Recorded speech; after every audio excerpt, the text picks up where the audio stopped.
Olá, eu sou Pedro Doria e este é o Segunda Chamada. Antônio Tabet e Marilis Pereira Jorge não estavam se sentindo bem e nesses tempos é melhor não dar mole, melhoras para os dois. O coronavírus está deixando todo mundo nesse clima gostoso de apocalipse. E não precisa. O programa de hoje é todo sobre o novo coronavírus, com informação e tranquilidade. Para nos ajudar nisso, temos aqui um dos médicos mais respeitados do Brasil, o infectologista Paulo Ouzon. Está aqui também o escritor e cientista político Sérgio Abranches. E fechando a escalação do time da quarentena, Mara Luque e Carlos Andreasa. Vamos falar de como manter a serenidade nessa situação e do que você pode fazer contra essa praga bíblica. Basicamente, é fazer tudo o contrário do que o Bolsonaro fez ontem. O SUS está preparado para enfrentar o coronavírus? É uma briga de Davi e Golias? Será que o governo está preparado para construir a arca que vai nos salvar do dilúvio econômico trazido pela pandemia? E já que eu estou bíblico hoje, um apelo: faça como Pilatos e lava as mãos. É sério, é a coisa mais importante que você pode fazer para prevenir o contágio do novo coronavírus.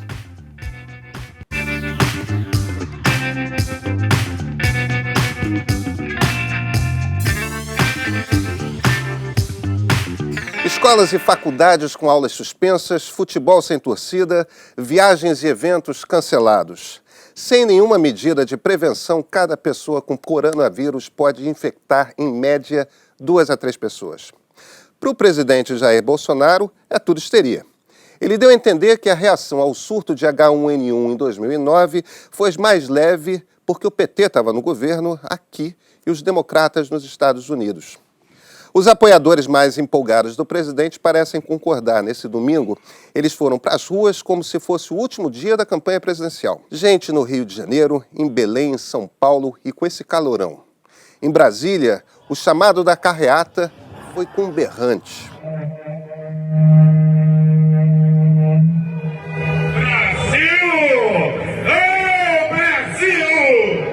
Bolsonaro desceu a rampa e foi lá cumprimentar um a um.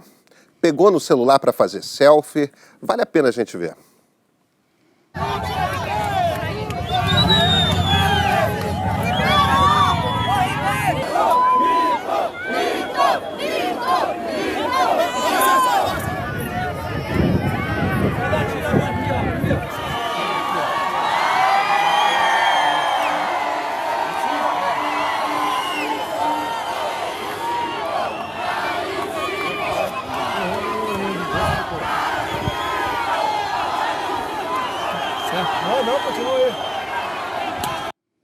O Estadão teve o trabalho de contar. Em 58 minutos, Bolsonaro teve contato com 272 pessoas. Andreasa, o Mourão deve estar desde sexta-feira mergulhado numa banheira de álcool gel só esperando a hora dele, não é não? Pedro, é tão difícil começar a falar sobre esse assunto porque tem a dimensão sanitária, tem a dimensão de saúde pública, tem o sinal que um presidente como esse, se comportando como um sociopata, que a expressão é essa, passa para nós sobre a sua capacidade de enfrentar, para além da questão sanitária, a crise econômica, que daí decorrerá, e o impacto político disso. Um presidente que está há 30 dias, aliás, eu contabilizei isso, numa escalada autoritária. Começou com aquela fala do general Mourão, chamando o Congresso de chantagista, num vídeo gerado, numa transmissão gerada pelo próprio Planalto, mas que ele diz que foi captado sem querer. Eu não acredito. Aquilo ali foi senha para a convocação dessas manifestações de domingo e desde então o presidente vem atirando em todos os alvos para atiçar essa manifestação. Não vamos nos esquecer que nesse arco aí tem também aquela fala gravíssima, um discurso golpista feito desde os Estados Unidos, acusando a justiça eleitoral brasileira de fraude no processo que ele foi o vencedor. Isso compõe um cenário que teve esse episódio de ontem como auge. E era previsível. Eu escrevi isso na semana passada. Era previsível que, como também as instituições não reagem à altura, como não tem uma manifestação de corpo de um poder da República diante dessa escalada, o sujeito vai avançando as suas fronteiras, testando os limites. Eu disse, vai chegar um momento em que ele vai se juntar aos manifestantes de rua, nas manifestações que ele convocou contra o Congresso Nacional e o Supremo Tribunal Federal. Aconteceu ontem. E a reação ainda não veio à altura. Até onde a gente vai permitir que isso avance? É um conjunto de linguagem golpista que, para mim, está muito além do problema simplesmente sanitário, que já é gravíssimo, o problema da pandemia. Porque, vejam o seguinte, num momento como esse de crise, e crise econômica tremenda, e o Brasil, inclusive, de repente, armando o corpo para voltar para um cenário recessivo em matéria econômica, esse presidente está abalizado, ele tem condição de liderar uma empreitada para enfrentar essa crise? O crescimento econômico que ele prometeu, que o Paulo Guedes prometeu, aparentemente não virá.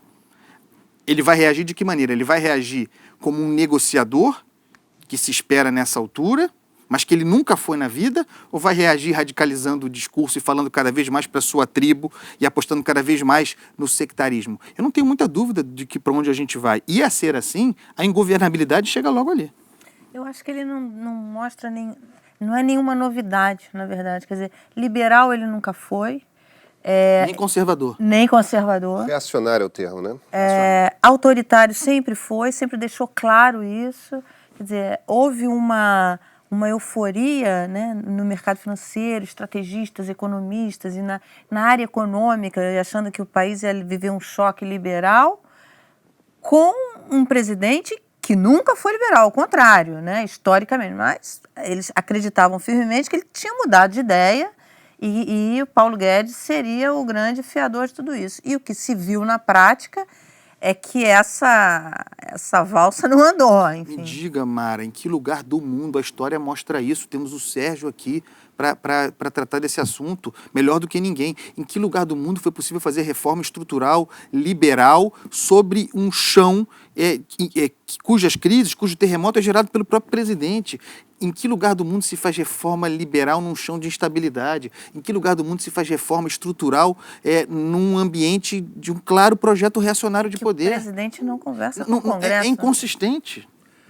Não funciona. O presidente confronta o Congresso ao invés de negociar com o Congresso.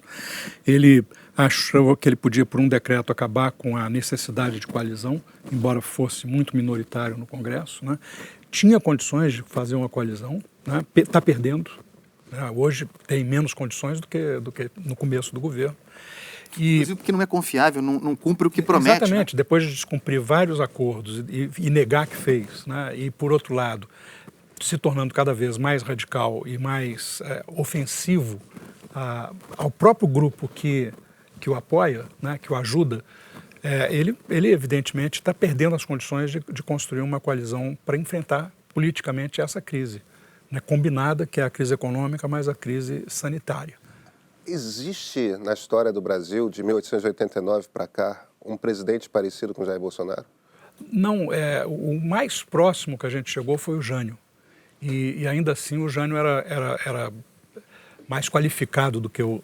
Tem um temperamento de Jânio e uma visão de Brasil do Geisel, que é uma mistura bastante complicada, perigosa. Bastante complicada, E por outro lado, quer dizer, ele acha que ele foi eleito numa grande mudança da opinião pública nacional para sempre. Não foi. Ele foi eleito numa eleição atípica. Ele é um governante incidental, que eu chamo de governante incidental. Não teria sido eleito em qualquer outra circunstância que não essa específica. E não se sustenta em condições de crise, porque a popularidade, o apoio que ele tem hoje desses seus mais crentes e fiéis seguidores vai diminuir à medida que a crise vai chegar até eles, entendeu? Quer dizer, então ele já perdeu a chance de convocar a população e o Congresso para uma ação coordenada. E acho, Sérgio, que ele tende a investir cada vez mais nesse tipo de coisa, na tentativa de forjar uma cultura plebiscitária, está apostando muito nesses grupos, novos grupos de rua, que ele consegue mobilizar muito facilmente, inclusive como instrumento de pressão e chantagem. Na semana passada ele usou... Estava vazio ontem, né? Estava vazio inequivocadamente, faltou adesão. No entanto, a presença dele é um fator de sucesso para o discurso da turma. Uhum. Né? Então, eles estão cantando vitória. O presidente da República aderiu a esse movimento. E na semana passada, isso que eu ia dizer, que me parece importante, ele fez referência a esses movimentos de rua, dizendo, olha, antes de terem se realizado, já cumpriu a missão.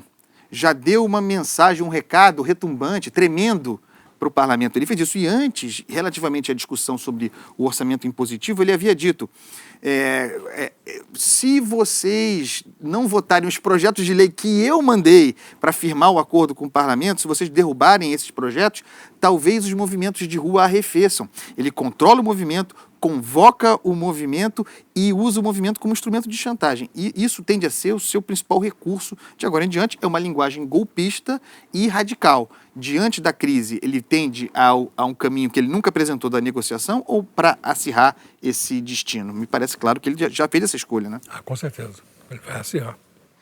À medida que crescem os casos de coronavírus no Brasil, aumentam também os áudios alarmistas, fake news, teorias da conspiração.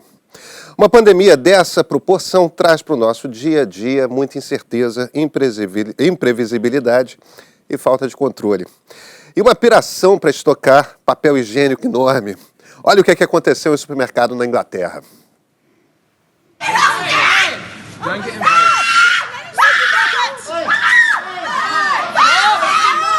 Hey, stop! That's enough!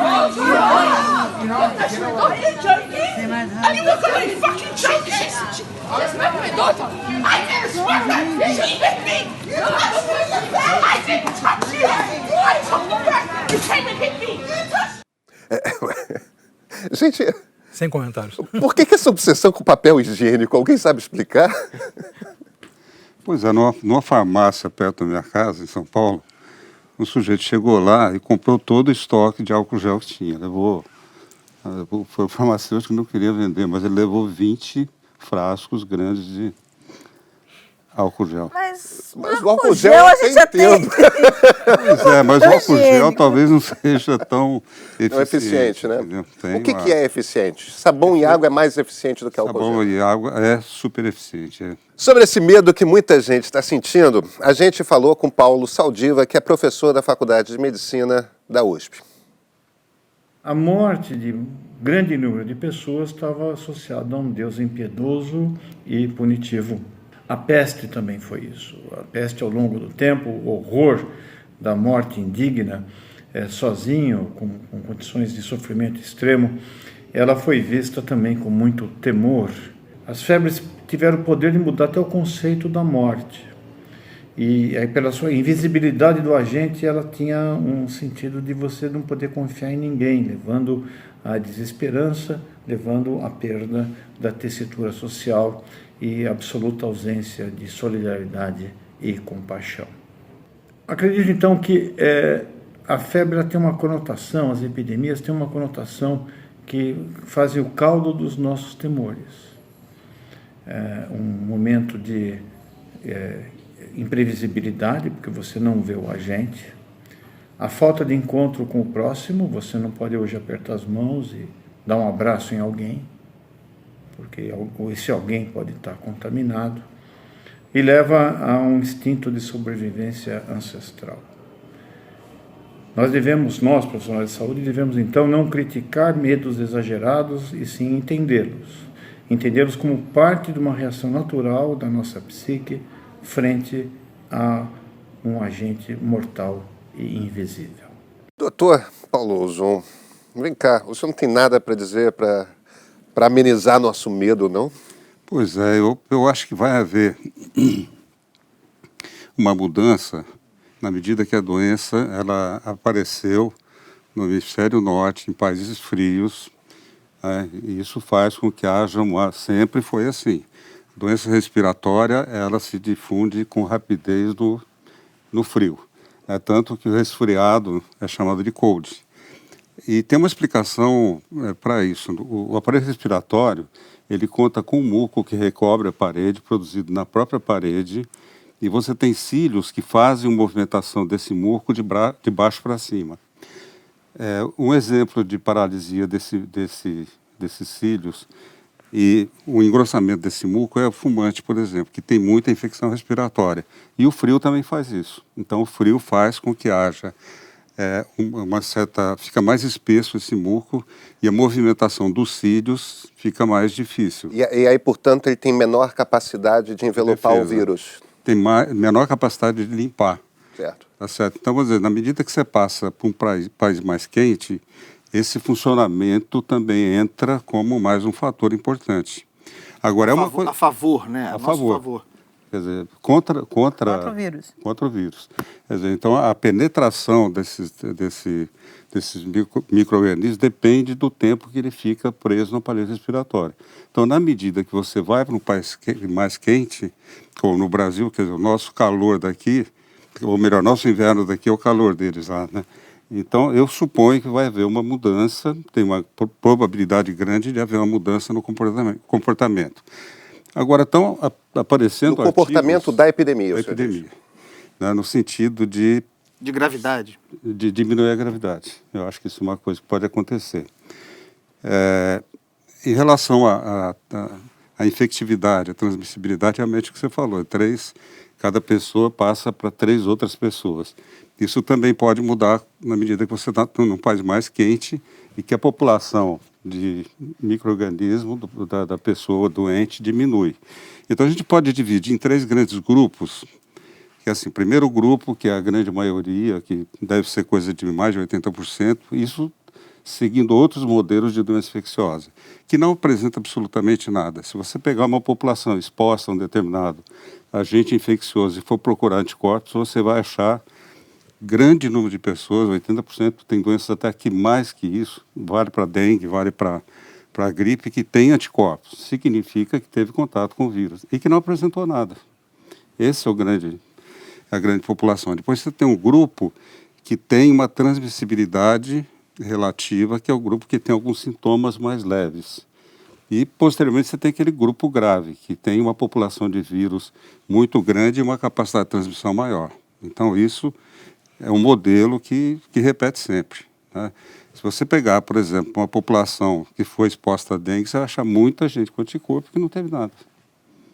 Entendeu? Agora, e essa velocidade, quer dizer, porque um dos pontos que preocupam bastante é a velocidade da contaminação e a capacidade de se atender você ter os respiradores, enfim, a conseguir atender, quer dizer, porque pelo que eu tenho lido, não conheço, não sou especialista nisso, enfim, mas esse é um ponto relevante, é você conseguir atender essa população, quer dizer, você ter uma velocidade de contágio menor para você conseguir dar atendimento à população. E a pergunta que se impõe daí é a seguinte: se o senhor avalia que as autoridades sanitárias brasileiras, de modo geral, estão trabalhando bem e se a estratégia é correta?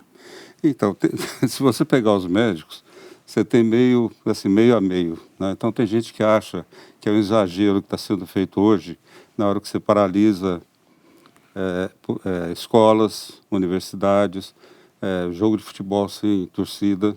Daí você pergunta assim, escuta aí o metrô. Quer dizer, no metrô não é que 40 mil assistindo o jogo de futebol. São milhões de pessoas que fazem todo dia e ficam numa posição de transmissão espetacular. Mas quando você paralisa o futebol, as aulas e o trabalho, enfim, incentivo o home office, você tira o pessoal do metrô também. Em termos, né? Porque, vamos dizer assim, São Paulo continua o pessoal trabalhando, quer dizer, o metrô serve muito mais ao trabalho do que uma peça de teatro. Né? Então, isso é uma coisa que a gente não sabe como vai andar. Se a doença realmente, assim, passar a ser mais suave em função da melhora respiratória, isso é um fator importante, né? Estão saindo alguns artigos hoje, inclusive no avião estava vendo algumas novidades interessantes, né? Por que é uma doença que normalmente é doença infecciosa respiratória, ela costuma pegar os 2 extremos da vida, os idosos e as crianças. E por que não tem nas crianças? Então está surgindo uma explicação muito interessante, que é a primeira vez que eu vejo, publicada no Lancet, não é uma revista qualquer. Que é a principal revista de medicina britânica. É uma das a principal britânica. Que é o seguinte, assim, a melatonina, ela é muito, a produção de melatonina é muito elevada na mulher grávida e nas crianças até 9, 10 anos. Quer dizer, é uma coisa interessante, assim, como é que a melatonina vai entrar nessa história. outra coisa que está surgindo. Alguns antipertensivos, que são inibidores da ECA, e alguns diuréticos, eles facilitam a ação do vírus. Daí, por isso que teria lá na idade de 70, 80 anos, onde tem muita gente, e também remédios para diabetes também, que facilitariam, quer dizer, porque não tinha lógica, né? Agora está começando a ter uma certa lógica. Da melatonina, se pode pensar numa vacina? Não, a melatonina é um indutor do sono. Indutor do sono é assim, na hora que você está no escuro, começa a produzir melatonina, é a hora que induz o sono. Agora, crianças pequenas têm o nível é muito alto, né? E a gente tem esse produto para comprar, tem muita gente até que toma. Né? Para dormir, ou quando vai viajar de avião, toma para dormir. Outra coisa também, que veja bem como a coisa está confusa. A Associação Brasileira de Infectologia desaconselhando o uso de qualquer coisa, inclusive de vitamina C. Daí já tem um artigo, uns alemães achando que vitamina C teria uma ação antioxidante. Então vamos dar um corte aqui e explicar por que ocorre um quadro agudo daquela forma. Você tem algumas doenças que não é a própria agente infeccioso, não é o próprio vírus ou bactéria que produz o quadro, mas é a reação do organismo contra ela, através de umas substâncias chamadas citoquinas. Exemplo disso é a meningoxemia. Meningoxemia, eu trabalhei no Miro Ribas durante mais de 20 anos, é uma coisa assim que você conta por hora. Uma vez eu peguei um paciente em casa, às 3 da tarde, às 9 ele estava entubado e morreu às 1h da manhã. É o que aconteceria nesse pulmão, que é uma coisa assim, muito rápida. Né? Então, vamos dizer assim, esses pacientes que idosos que fazem aquele quadro que encharca o pulmão inteirinho, o sujeito não tem força para poder movimentar a musculatura respiratória, seria mediada por essas citoquinas. Né? E essas citoquinas interagem, por exemplo, com agentes hipertensivos. Então, está começando a clarear um pouquinho, né? Por que está dando muito lá no idoso e pouco na criança. Então, o que o senhor está dizendo, em essência, é ter mais melatonina te protege deste coronavírus e alguns remédios de hipertensão prejudicam você perante esse coronavírus. Pois é, porque daí ficaria, por que o sujeito tem 80 anos? Geralmente nessa idade tem muita gente que é diabético e hipertenso. Toma medicação. A jornalista Rosamund Pearce, da Economist, criou um gráfico que tem sido muito usado nesses dias. Parece o Pão de Açúcar. O Morro Pão de Açúcar, que é o mais alto, é o número de casos, se o país deixar o negócio solto. O Morro da Urca, que é o mais baixinho, é o número de casos se houver medidas de prevenção. A linha que corta o gráfico na horizontal é a capacidade do sistema de saúde do país. Os dois morros representam o mesmo número de casos, mas o mais baixo tem os casos mais distribuídos ao longo do tempo. O que os cientistas chamam de achatar a curva, quer dizer, transformar o Pão de Açúcar no Morro da Urca. A ideia é retardar a epidemia e reduzir o número de casos para que o sistema de saúde não entre em colapso. Doutor, o que a gente precisa fazer para achatar essa curva, hein? Pois é, eu acho que, vamos dizer, na hora que você toma essas atitudes, né, de sair trancando todo mundo em casa. Eu acho que é ficar todo mundo em casa. Inclusive, vou dizer assim, como é que você vai fazer com o pessoal que trabalha e pega metrô todo dia? Eu vi uma foto tirada no metrô da Sé, acho que foi sábado ou sexta, mas aquilo ali está... Né? E a gente sabe que a menos de 1 metro a transmissão se faz, inclusive, assim, pela respiração ou falando, ou espirrando, ou tossindo. E é uma doença que faz tossir, que faz espirrar. Quer dizer, na hora que você faz isso, tem até, vamos dizer assim, algumas fotos que eles conseguem fazer mostrando gotículas, né? Que essas gotículas cheias de vírus que estão no ar perto de você estar falando aqui, né?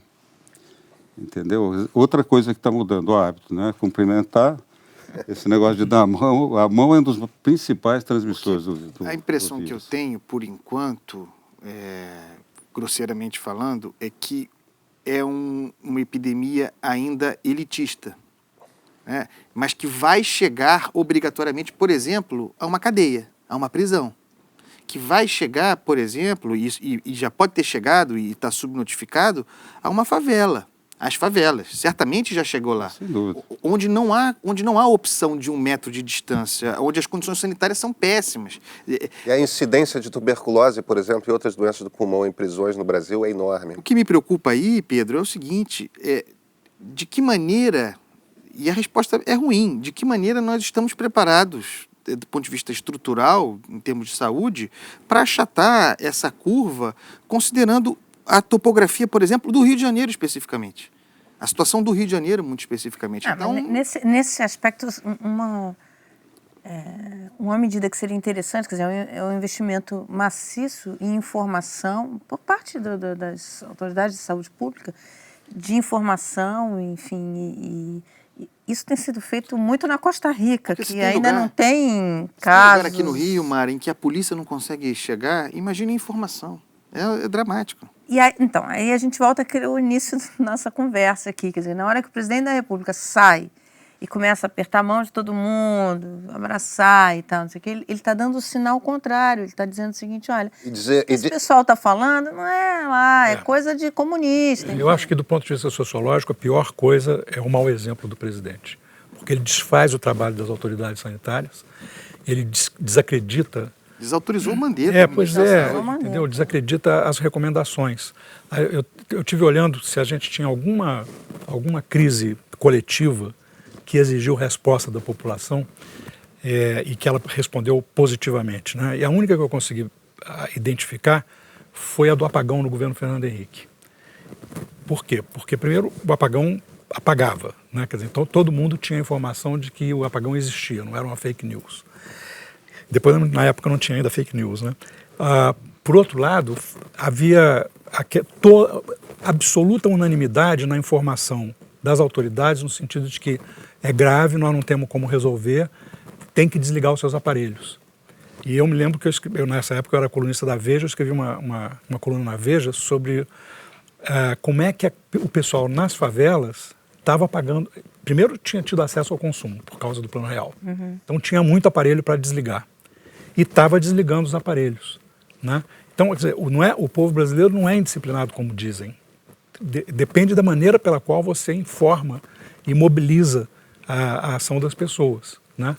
E, então, nesse momento em que a gente tem informações discrepantes, e tem a principal autoridade do país dizendo, vai para a rua, né?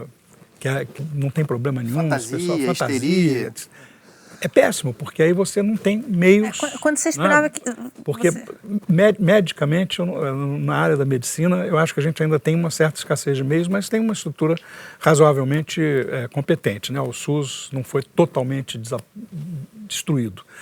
Mas você precisa da ajuda da ação cultural, comportamental, para que as pessoas não criem uma situação em que é impossível o sistema reagir.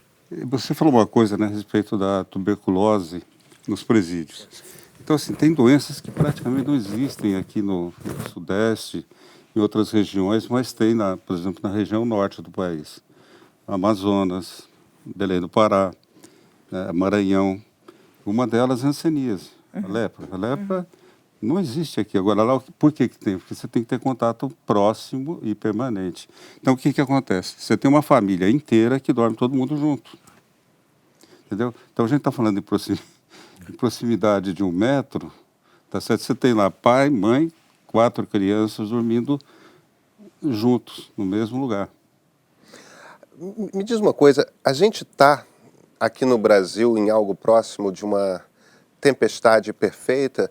Porque, vejam, nós temos o ministro da Economia mais radical, no sentido do laissez-faire, né, do liberal extremista, que jamais tivemos. Pedro Malan não era um liberal extremista. Nenhum outro ministro, Henrique Meirelles, nada próximo do Paulo Guedes. E, simultaneamente, temos um presidente da República que sistematicamente dá a constante impressão de que não acredita em ciência. É o pior cenário possível para uma pandemia dessas que afeta tanto a economia, não é não? Porque você tem hoje discussões dos liberais, quando a gente fala do ministro Paulo Guedes, o que chama a atenção é que ele está tão convicto das ideias liberais dos anos 70, enfim, que da mesma forma que a presidente Dilma era convicta, né, das ideias... O nacional-desenvolvimentismo dos anos Exatamente. 50. Então, que não, hoje você tem liberais no mundo inteiro debatendo sobre a necessidade de você ter liberais, nós estamos falando de liberais, de você ter aportes em casos como esse, você... Política keynesiana, botar dinheiro na economia. Por exemplo, SUS, precisa de dinheiro. Precisa de dinheiro. O SUS é uma peça importantíssima. Aliás, é um momento muito, muito bom para que se chame um debate da importância que é você ter o SUS, né? Porque a gente só vê as dificuldades e como ele vai fazer a diferença em relação a outros países desenvolvidos, inclusive Estados Unidos, nesse episódio, nessa pandemia. Quer dizer, aí você tem um presidente e um Congresso brigando, aí o Congresso derruba o veto do presidente no BPC e cria um problema dos 20 bilhões e você não tem recursos para o SUS. Quer dizer, por que o presidente não está conversando com o Congresso para falar, olha, vamos fazer... Esse é o gatilho da tempestade perfeita. Esse que a Mara acabou de descrever. Porque você tem a pandemia e o impacto tremendo dela, para além da área de saúde, com impactos econômicos que vão longe. Isso acontecendo num país cujo crescimento não viria, mesmo sem a pandemia, né? Nós vimos o PIB de 2019, esse encontro aí de depressão, do ponto de vista econômico. E tem politicamente também uma depressão muito grande, que aliás não vem de agora. Talvez o bolsonarismo seja a mais alta febre dessa depressão, mas é algo que vai remontar a 2012, 2013, talvez se a gente fosse fazer um estudo histórico. De qualquer maneira, os componentes aí, para que a gente pudesse enfrentar a crise e não ter uma tempestade perfeita, exigiria um mínimo de capacidade de negociação da parte do governo. Mas nós temos um governo que não apenas criminaliza a negociação, como nesse momento está desprovido de negociador. Que podia ser também um governo... Aliás, eles fazem isso, né? Negociam por cima, negociam por baixo, fazem acordo e dinamitam os acordos por cima publicamente. É um governo que é situação e oposição ao mesmo tempo. Só que agora a negociação está interrompida, porque ninguém acredita no governo inconfiável. Como avançar para enfrentar uma crise dessa monta numa situação de impasse como essa, com um presidente que, eu repito, pressionado, perdendo base social, perdendo a base de apoio também nos mercados. Porque o presidente foi muito sustentado até aqui por quem tem dinheiro, pelo setor produtivo, também pelo mercado financeiro, por grandes empresários. E acreditavam fortemente num choque, pela primeira vez, um choque liberal no país. E era impossível... Pelas mãos do ministro Paulo Guedes. E aí você perde isso. E aí isso tem um transbordamento que é o seguinte: o sujeito trabalhador, humilde, que está desempregado e que estava de saco cheio do Brasil, que se pode representar numa espécie de espírito do tempo lavajatista. Temos que passar o trator em cima dessa classe política, só tem... Esse sujeito também acreditou que, como os endinheirados, que o emprego viria. E o emprego não veio. Esse também tende a se irritar e a deixar a base social do presidente, que tende a ficar cada vez mais concentrada naquilo ali. Do que se viu em Copacabana, Modesto, do que se viu em São Paulo, do que se viu em Brasília. O presidente vai radicalizar o seu discurso a ser assim. Tende a apostar no tribalismo. Não é o líder de que precisamos. Daí porque, para mim, a Mara descreveu o cenário de tempestade perfeita.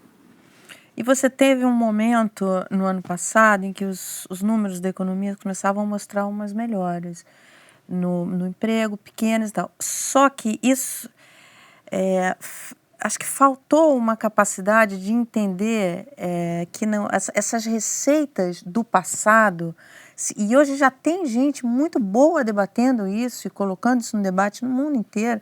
André Lara Rezende acabou de lançar um livro sobre isso e tem falado sobre essa questão. Quer dizer, essas receitas estão sendo discutidas, mas não. Na verdade, os números que começaram a vir melhores e tal, acabaram, embora pequenos, acabaram sancionando a equipe econômica de que era isso mesmo, que era esse o caminho. E no meio disso tudo acontece uma grave crise como essa. você viu os bancos centrais jogando taxa de juros lá embaixo, jogando taxa de juros a zero. Quer dizer, qual é a grande discussão? É que, mesmo com taxa de juros negativa em alguns casos, a economia não reage. Então, esse modelo, você não tem mais esse instrumento. E aí a questão é, como é que a gente coloca dinheiro na economia sem gerar inflação, enfim, sem... E o Paulo Guedes está sob pressão, porque também cometeu um erro político grave ao prometer para o Jair Bolsonaro, que não acredita nesse receituário, que o Brasil estaria crescendo a 3%. Esse é o ponto. Então agora a pressão sobre o Paulo Guedes não será essa, muito interessante, do debate liberal contemporâneo, conceitual por cima. Não, vai ser o debate do ministro contra a parede, pelo presidente. Isso já está acontecendo. Gente boa, cadê o que você me prometeu? Exatamente. E você tem, dentro do governo, isso já está, já é público, as pessoas, enfim, você já tem saído notícias sobre isso, uma briga entre o presidente da Caixa Econômica, o Pedro Guimarães, de olho no cargo. Tem muita gente de olho do Paulo Guedes. Mas então, Henrique Meirelles começou a se mover também lá em São Paulo. Você tem... Tem que ver assim, esse respiro da economia fez com que a popularidade do presidente parasse de cair. Exatamente. Né? Com a retomada da crise econômica, a popularidade dele tende a cair. Essa questão do atrito entre ele e a equipe econômica, porque ela não está entregando o que tinha prometido, produz mais um ingrediente para levar uma crise política junto com o confronto com o Congresso. Então, na verdade, é uma tempestade perfeita que vai tendo sequências, né? Quer dizer, tem duas coisas que são inarredáveis. Por mais que você ponha dinheiro na economia, a recessão é inevitável até um certo ponto. Você pode depois começar, mas demora, tem um hiato de tempo para você começar a ter reação. Eu imagino que, do ponto de vista do coronavírus, está claro que o número de casos vai aumentar, mesmo que não seja uma curva tão alta quanto a dos países frios ou do inverno. Né? E outra coisa, vamos dizer assim, foi um aprendizado do H1N1, que acontecia o seguinte, assim, o sujeito tinha um resfriadinho, não sabia o que era gripe, e ia lá para o hospital, sentava do lado de um sujeito que tinha H1N1 e pegava. Então foi fundamental na hora que separou, doença respiratória vai para um lado, né? E acho que tem uma outra coisa interessante que eu vi outro dia, um alemão que eu atendi no consultório, o sistema, por exemplo, da Alemanha e da Suécia. O paciente não tem direito de ir para o hospital direto, a não ser que seja uma coisa grave. Ele tem uma enfermeira ou um paramédico, uma triagem, que ele vai ligar para lá, explicar o que ele tem, o que ele está sentindo, né, e fala, você está com resfriado, vai para casa, você não tem que ir para o hospital. Eu tenho um irmão que já faleceu, né, tinha um irmão que faleceu, era médico, ele falava, Paulo, eu não aguento mais atender gente que não tem nada. É o que acontece. Você vai pegar uma fila, quer dizer, eu fui chefe de pronto-socorro no Hospital São Paulo, na escola, essa coisa toda. O sujeito vai lá fingindo que está doente para testado, está com resfriadinho, chega lá achando que vai ter meningite, entendeu? E quando tem essas epidemias, então, lota. O SUS tem 16 mil leitos de UTI com ocupação média de 95%. Então, disponíveis mesmo, temos 800 leitos. Isso não quer dizer que só dê para atender 800 pessoas, porque as pessoas em algum momento têm alta. O SUS tinha em janeiro 5.846 respiradores. Somando com a rede particular, eram 64.867 respiradores no Brasil. Segundo a AMIB, a Associação de Medicina Intensiva Brasileira, 80% dos infectados não precisam de internação. Dos 20% que precisam, 15% necessitam de terapia intensiva, ou seja, de cada 100 infectados, 3 precisam de UTI. Doutor, o SUS vai dar conta? Não dá. Você não tem condição. Porque veja só, quando você fala colocar um paciente em respirador, você não sabe quanto tempo ele vai ficar. Né? Aquelas duas curvas lá seria um jeito de... O achatar a curva é justamente para espalhar ao longo do tempo. Para dar tempo de liberar respirador. É isso. Então, por exemplo, já hoje mudou muito, né? Eu sou formado ontem, né? 42 anos, 47. E no começo, pegava, vamos dizer, o sujeito tinha lá, ele tinha uma doença terminal, um câncer, uma insuficiência hepática, não tinha transplante nem nada. O sujeito parava, o médico dava um de herói, fazia massagem e botava no respirador. E daí? Quando você tinha um outro paciente que precisava e que tinha prognóstico. Entendeu? Então, o respirador, hoje, ele já é mais bem usado do que era no passado. Então, até uma coisa interessante que está acontecendo, né, alguns pacientes meus, assim, ele faz em cartório um registro do que ele quer e não quer. Entendeu? Reconhece firma e deixa comigo. E eu, assim, olha, eu não quero ir para UTI, não quero passar por respirador. E se somar o SUS com os hospitais privados, aí a gente tem condições de atender? Não, eu te pergunto o seguinte, assim, e os outros doentes? Claro. Eles continuam lá com as mesmas... Fica assim, olha, escuta, eu vou colocar no respirador. Isso é uma coisa angustiante. Um paciente com 85 anos, com uma doença terminal, com uma chance quase nenhuma de sobreviver, né? E depois eu tenho um outro paciente ali que tem 40 anos de idade, tem uma pneumonia, tem outra coisa que precisa de respirador também, um acidente. A Itália saíram relatos dos médicos falando exatamente que já estavam vivendo isso. Isso é muito comum na saúde pública, né? Tem modelos de sociologia estudando, que é quando você chega no ponto do que eles chamam de escolha trágica. E ela tem uma diferença muito grande entre quem está decidindo, porque o médico que está decidindo se ele para quem que ele vai dar o socorro, vai dar para aquele que tem maior chance de sobrevida e que tem maior contribuição ainda a dar para a sociedade, né? Ele faz uma escolha coletiva. E aí ele deixa, na verdade, ele escolhe quem vai morrer, né? Se trata disso. Agora, para as famílias cujas pessoas vão ser aquelas pessoas que vão ser negados os tratamentos de sobrevida, parece que está, na verdade... Você escolhe quem vai morrer e escolhe quem vai viver, né? Exatamente, escolhe quem vai viver. Mas para a pessoa que foi escolhida não ser tratada, a família toma isso como uma coisa absurda, né? Quer dizer, como uma falha grave do sistema. Isso aí, se for em número relativamente grande, e os idosos têm uma certa capilaridade, netos, né, filhos, etc. e tal, isso produz também uma reação popular muito forte. Em quanto tempo que a gente chega nesse estado, nesse momento em que os médicos vão começar a escolher quem vive e quem morre? Numa epidemia. Numa pandemia, né? Uma pandemia. Mundial. Isso aí pode ser, depende da evolução da doença, pode ser uma coisa muito rápida, né? Muito rápida nas próximas Coisa semanas. de semanas. Daí a importância de se adotar essas medidas para tentar não ter o contato, enfim, evitar ao máximo de você... Eu sou, inclusive, a favor de medidas mais drásticas do que as tomadas até aqui.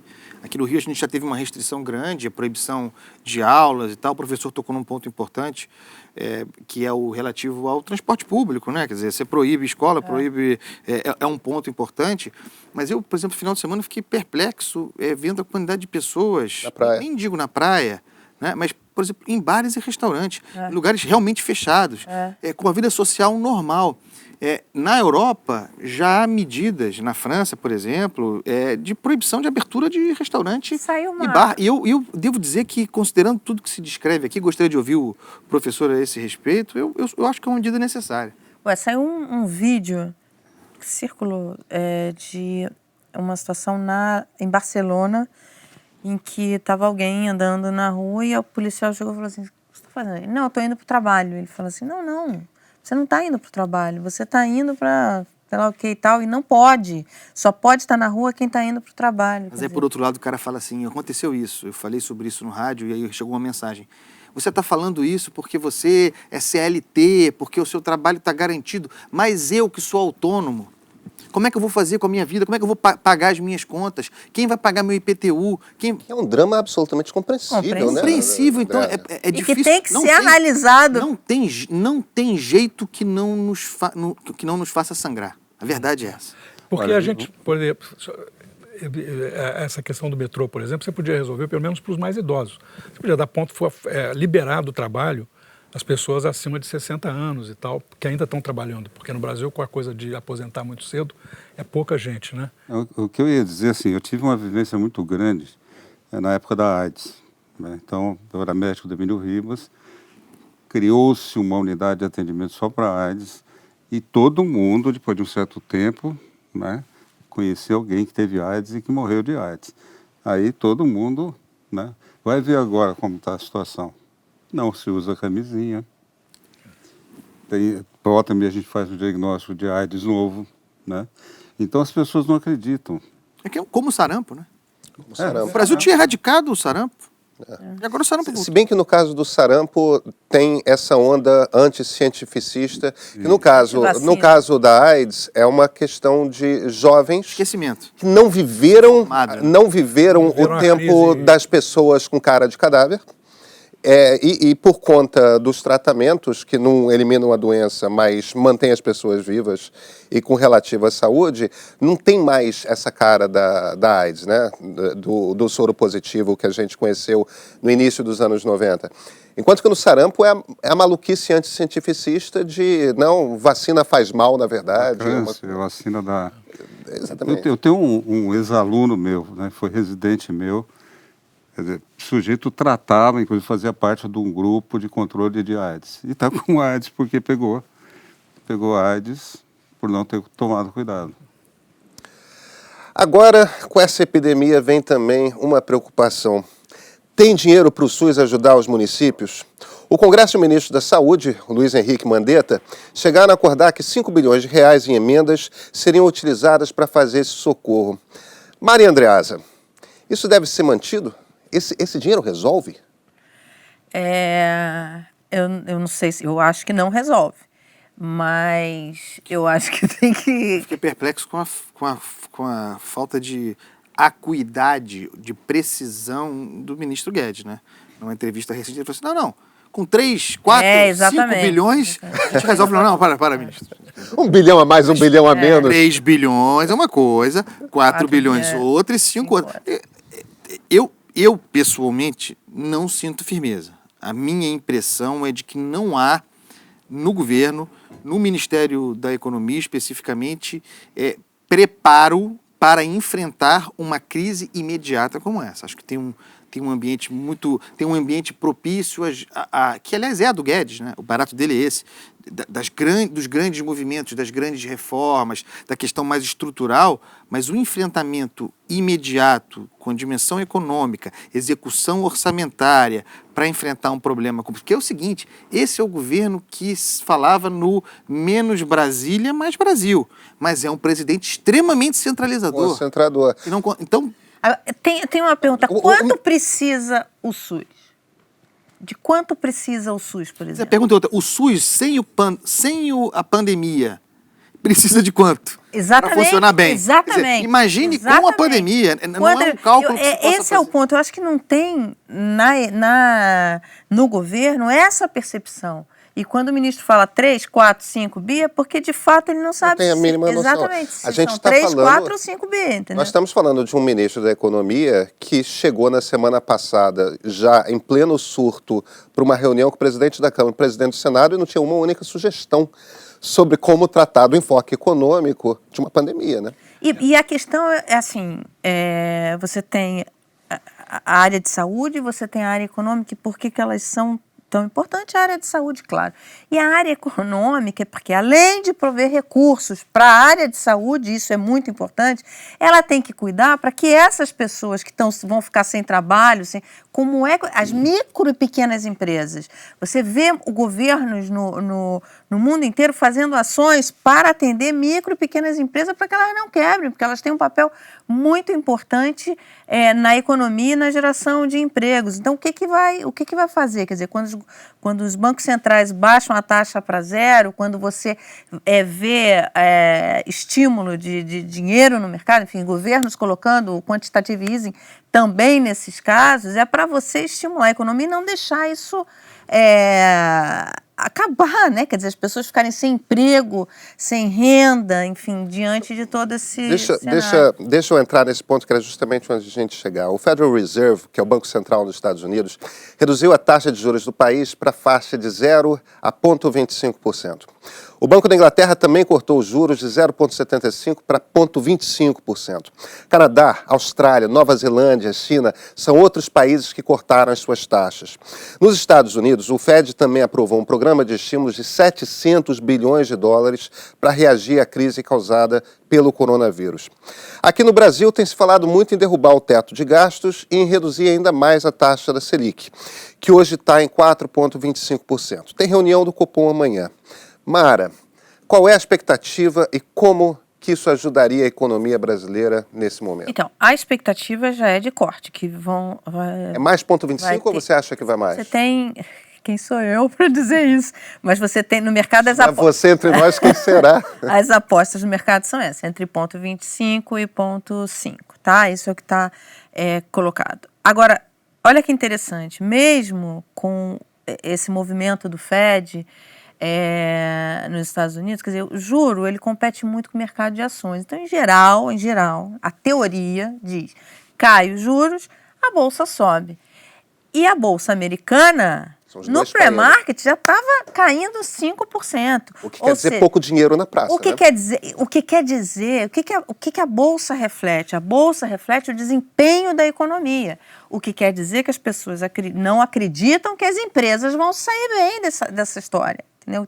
Mesmo com juros lá embaixo, mesmo com juros caindo. Mas Mara, vem cá, a conclusão que a gente pode tirar é o seguinte, não é essa? Ou seja, se as pessoas estão vendendo os papéis que elas têm nas bolsas, porque se a bolsa está caindo é porque está todo mundo vendendo.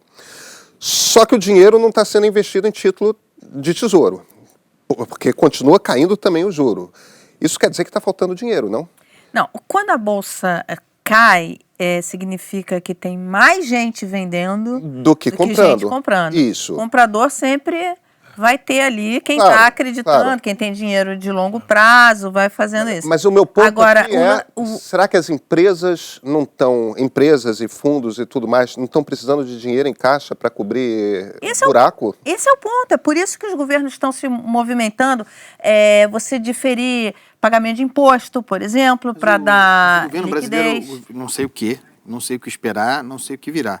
Mas é muito provável que nos próximos dias o governo brasileiro lance, repito, não sei o que virá, mas algum pacote com algum grau de estímulo, com alguma oferta de crédito, alguma coisa nessa linha terá de vir. Não penso que não venha, mas o que virá é difícil estimar, né, Mara? Exatamente, o que vem, mas que tem que vir alguma coisa, essa questão do pagamento de impostos, essa questão de você dar crédito mais barato, reduzir a taxa do consignado. Por exemplo, um setor estratégico como o aéreo, as companhias aéreas. Nossa, esse setor está sofrendo absurdamente. E aí toda a cadeia decorrente daí.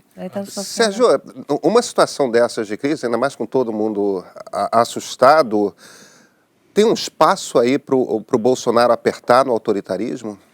Olha, certamente é o que ele vai tentar, né? Mas, por outro lado, ele vai estar com menos apoio por causa dessa quantidade de crises e tem um elemento, o Andreasa falou uma coisa que é fundamental, foi fundamental na perda de popularidade do Fernando Henrique, foi fundamental no impeachment da Dilma, que é frustrar o eleitor, não entregar o que prometeu. O Fernando Henrique frustrou no segundo mandato porque não disse claramente na campanha ia haver uma desvalorização e que isso ia ter um problema, ia aumentar a inflação. Então a frustração é um elemento pernicioso na popularidade do presidente. Ela corrói a popularidade por dentro, de forma muito, muito violenta. Por outro lado, no fundo, todas as instituições brasileiras vão ser rapidamente mobilizadas para enfrentar pelo menos três decisões fundamentais, né? Primeiro, no judiciário, a seletividade no sistema de saúde vai gerar plano de saúde que não paga teste, etc., vai gerar judicialização. Então, o judiciário vai ser mobilizado para resolver conflitos entre hospitais, empresas e autoridades e o público que está... O governo americano negociou isso, né? Que os planos de saúde cobrissem todos os testes. Exatamente. Aqui também tomaram uma decisão nesse sentido, né? Mas isso não necessariamente... Não quer dizer que os seguros funciona, vão... né? A outra é que pacote será usado para aliviar a crise econômica, né, que é um problema aí realmente da equipe econômica com, né, inventar lá o que ela for inventar e, por outro lado, você tem duas outras questões fiscais fundamentais. Uma que a Mara mencionou, que é você precisa de uma rede de proteção para os que estão a descoberto, uma enorme população informal, os trabalhadores independentes, os que não são CLT, né? Uma massa de gente que vai precisar de dinheiro, porque senão ela vai ficar na miséria absoluta. E isso é importante para a economia, importante para todos nós, para fazer a economia funcionar. Exatamente, para gerar grau de consumo, etc. Né? E o outro é os recursos que serão destinados ao SUS e ao sistema de saúde como um todo para enfrentar a crise do coronavírus. Você tem pontos importantes que podem resultar, deixar um legado dessa crise bom para o país, claro. Que é você ter esse movimento de pensar o SUS. Até então, o SUS só vinha para ser marretado. Agora, a população pensando nesse grande ativo que o país tem, que é o SUS. Eu acho mais, Mara, esse é o único ponto no qual a gente talvez possa apostar numa alternativa à inépcia do governo Bolsonaro. Porque eu concordo, eu acho que o governo federal não tem competência para manejar essa crise essa epidemia. Embora eu acho que o Ministério da Saúde e o Mandetta são uma espécie assim de unicórnio no jardim do governo, sabe? Quer dizer, sorte que a gente deu, né? O ministro competente é o da saúde. Exatamente, ele é um ET no governo Bolsonaro, porque é o único competente, é o único cordato, é o único que dá entrevista coletiva. Infraestrutura também, né? Respende e tal. Não, mas ele é o melhor, quer dizer, do ponto de vista de democraticamente, etc., né? E que segue os códigos, quer dizer, segue os cânones, ouve o que a OMS está falando, né? E transmite bem para a população. Não é como o presidente da Anvisa que acompanhou o presidente naquele espetáculo. Exatamente, que é um absurdo, né? Mas acontece o seguinte, no fundo, quem vai enfrentar esse problema não é o governo federal, são os estados e municípios. Então, a única coisa que a gente precisa de garantir, e aí eu acho que o protagonismo relativo do Congresso nessa matéria pode resolver, é dizer o seguinte, nós vamos dar dinheiro direto para os prefeitos e para os governadores para eles enfrentarem a crise. E os governadores, na semana passada, tomaram a dianteira em relação ao governo federal, né? Aliás, entre eles, surpreendentemente, pelo menos do meu ponto de vista, o governador Wilson Witzel, do Rio de Janeiro, que agiu bem. Incrivelmente bem e cedo, né? Enfático. De acordo com as suas possibilidades e limitações, ele foi bem. E parece que tomará medidas adicionais ainda mais bruscas. Exatamente. E isso aí é um legado, entendeu? Quer dizer, a gente voltar a acreditar na competência das unidades federativas, que é uma das coisas que a gente precisa para ter mais Brasil. Né? Acaba voltando a ter uma noção de federação por falta do centro. Porque tem esse mito no Brasil de que só os tecnocratas de Brasília sabem gastar e administrar a coisa pública. Por isso é que não dá dinheiro para os estados e municípios. Essa descentralização. Né? Essa centralização tem a ver com isso. Quer dizer, não, eles são os irresponsáveis. Bom, estão mostrando que eles são os responsáveis nesse momento. Né? Estão agindo muito melhor do que o governo federal. E para as famílias, eu acho que tem... O Financial Times deu uma matéria falando, e o Wall Street Journal também, assim, a mudança de comportamento das famílias. Como vamos viver agora? O que isso vem para mudar? Eu acho que tem várias coisas para você refletir. Aqui no Brasil, por exemplo, a gente nunca viu taxa de juros tão baixa como a atual e a perspectiva é que caia ainda mais. Quer dizer, é um momento, por exemplo, nos últimos anos... antes da recessão, você viu um período de endividamento das famílias muito alto, muita gente comprando casa, financiamentos imobiliários. E, atualmente, você tem um momento muito oportuno para as famílias trocarem esse financiamento imobiliário por um financiamento bem mais barato e, com isso, liberar renda no orçamento, entendeu? E ela vai conseguir fazer isso fácil no mercado. Ela pega, vai lá, a gente fez uma matéria sobre isso no Dinheiro na Conta. E na hora que ela faz essa mudança, ela tem a portabilidade, isso já está, enfim, ela pega essa dívida dela, renegocia a taxa, ela consegue derrubar a taxa de 12% para 8%, por exemplo, essa diferença libera um dinheiro no orçamento dela. E outras coisas que ela vai descobrir e racionalizar, que é um legado tipo na história do apagão, de todo mundo aprender a apagar a luz quando sai do cômodo que está usando, né? Então, você trazer novos hábitos. O coronavírus chegou e virou a vida de todo mundo. A situação é séria e não seremos levianos sobre isso. Mas tem um outro lado para essa situação. Em tempos de crise, o ser humano pode demonstrar o seu lado mais bonito. Olha o que estão fazendo os italianos que não podem sair de casa. Maravilha isso.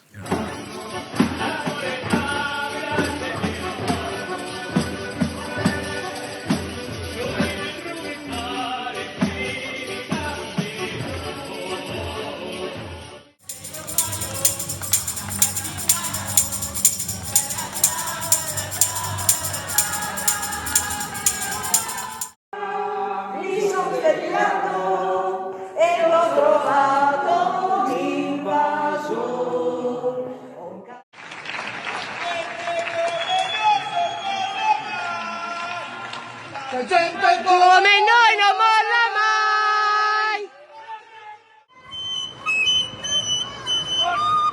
Dai,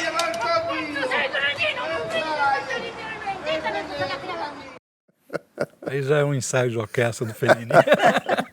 É só para dar aquela aquecida no coração. Amará, essa flautinha aí é pior que o coronavírus, né? Não tem nada pior do que o coronavírus. Vocês viram aqui a garotada no Rio de Janeiro, acho que foi no Rio, que alguém tinha um grupo de crianças, alguém falou, pessoal, por causa do corona, 15 dias sem aula. Aí as crianças, corona! Eu vi isso. O Segunda Chamada de hoje fica por aqui. A gente vai continuar a conversa para membros. Mas daí vamos falar da declaração do presidente Jair Bolsonaro sobre a fraude nas eleições. Essa conversa é só para membros e se você quiser ser membro, é só clicar aqui no retângulo azul. Valeu, gente. Até a semana que vem. Eu vi esse. Maravilhoso. Muito engraçado. Muito engraçado. Cara, algum lado positivo a gente tem que ver, né? Pô, nem que seja um retorno da empatia. O momento que a gente está vivendo é um momento de falta de empatia, esse processo de privatização.